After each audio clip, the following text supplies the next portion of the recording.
Police say they'll soon name suspects in yesterday's deadly violence along Lee Avenue in North City. A woman being used as a human shield was killed. Another man was wounded. A few hours later, another man was shot nearby. With the gunman or gunmen still on the loose, Charles Jaco has more on violence in the area. Charles. Well, Sandy, this spasm of deadly violence actually began with another shooting in that area 3 weeks ago. Fed-up neighborhood residents marched today. Police promised more manpower. The alderman even wants surveillance cameras. But can that stop the killing in an area where the roots of violence run deep? This is what childhood can be like near Fairgrounds Park. They said they've witnessed their uncles, cousins, neighbors, brothers, sisters being killed.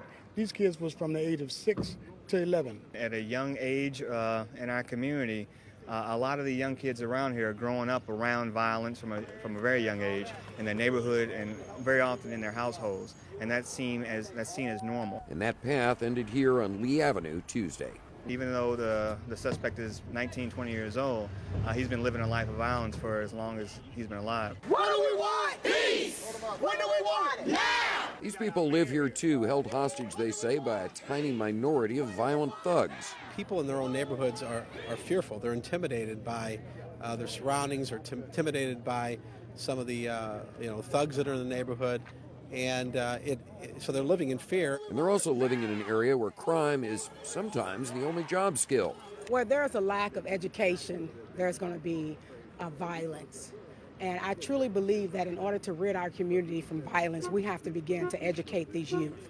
We have to get them back into the educational system. Police Chief Dan Isom, whose mother-in-law lives 3 blocks from here, is stepping up anti-gang patrols.